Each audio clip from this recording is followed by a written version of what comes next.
New numbers say inflation is cooling again 6 months into tariffs that were supposed to send us into hyperinflation. And cat food for grandma, guess it was transitory. Last week, the notorious Bureau of Labor Statistics released CPI inflation for September.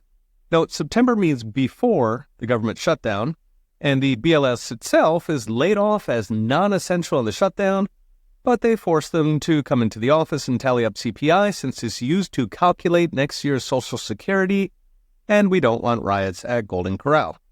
Inflation for the month came in at 0.3%, down from 0.4% last month. This sparked a rally in stocks since it's a green light for the Fed to keep cutting rates, with markets expecting 2 more cuts by the end of the year, which would basically take us to neutral.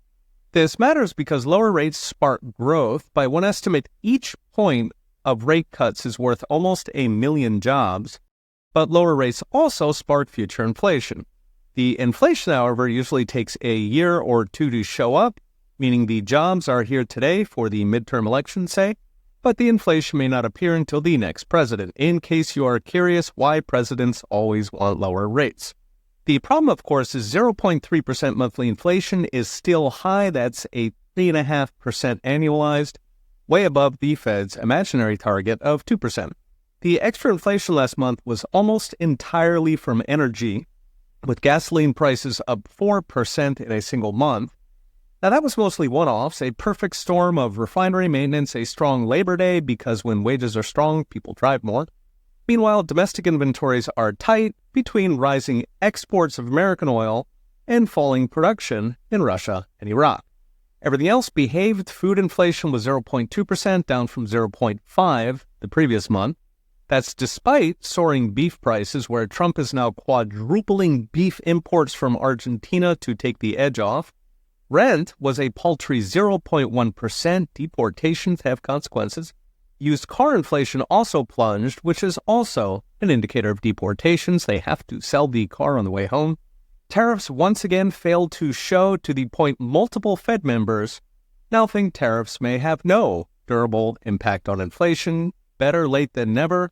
I've been predicting for a year now that tariffs will not do much to inflation. So what's next? Brought to you by I Trust Capital. Slowing inflation is taking the fight out of a Fed that's been stonewalling Trump's rate cuts and all those juicy millions of jobs. Indeed, Fed speeches are now turning to weakness in job markets, which is the bat signal to cut. Zooming out, Congress fumbled the chance to slash inflation with spending cuts and regulatory reform. Instead, here we are in the trenches with refinery maintenance and selling used cars. The risk is, with inflation still bouncing around 3%, the Fed will once again cut too much, sparking an inflationary easy money tissue fire. Pair that with Trump's trillion-dollar investment boom, much of it strong-armed from foreigners and his trade deals, and we could see epic jobs numbers in a year or two, together with an equally epic jump in inflation.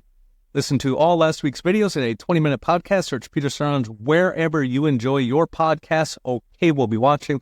See you next time.